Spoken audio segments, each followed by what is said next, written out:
sikulungele nje ukhetho sesilungele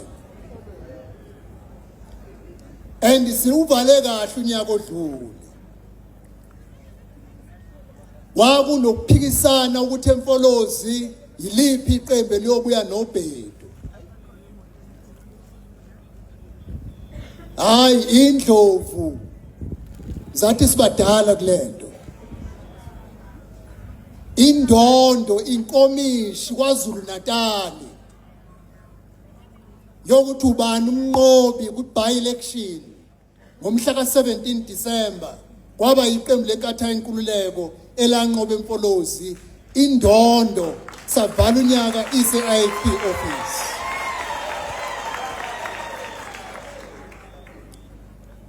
bathi hayi asibonanga kahle sathi siyohlangana eMzumbe emavikini amabili adlule nangu uSifundo Ngwane usihlalo wesifunda sasogwini indondo sithema sivula unyaka kwaZulu Natali iqembu lenkatha inkululeko lathi niyoze nikholwe sakuphinda futhi lokho eMzumbe njengoba uNgwane elapha nabaholi baseMzumbe belapha baphethe indondo Mthiyane Mashobane bazoyidlulisela kwa Ward 17 ngomhla ka25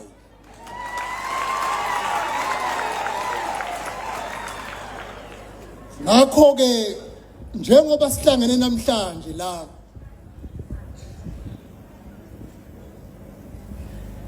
sizofaka ihlombe go comrade bakwa Ward 17 sizoshayela isipikili sokugcina ukuthi ngomhla ka25 ngolwesithathu bonke abantu bakwa Ward 17 ababalula ku 4815 kufuneka bavuke ekseni baqonde esikhungweni sokhetho kwaqhoqhoza baqonde kwaNtombazi baqonde kwaMajomela baqonde Fefe baqonde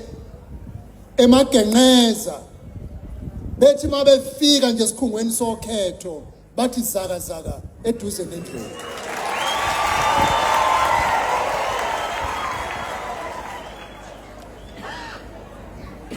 usuku lwangolwesithathu wafa bo comrade usuku lwangolwesithathu uqhude manikiniki usuku lwangolwesithathu kuyobe kudela uMakhasana yobe ibona indlovu ibagquzulu ngibonile i-campaign yenu ukuthi senilungile ukuthi niyoyithatha inkomishi ngolwesithathu yabona ke bo comrade njengoba sizelana kinina sizothi ngolwesithathu imbangi zethu zezombusazwe kufuneka nishaye nilalise zithi thwi phansi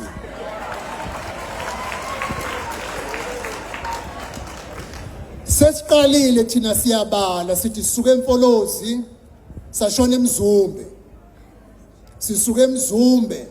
sikwa Ward 17 kwaNongoma sisazohlala ke eZululand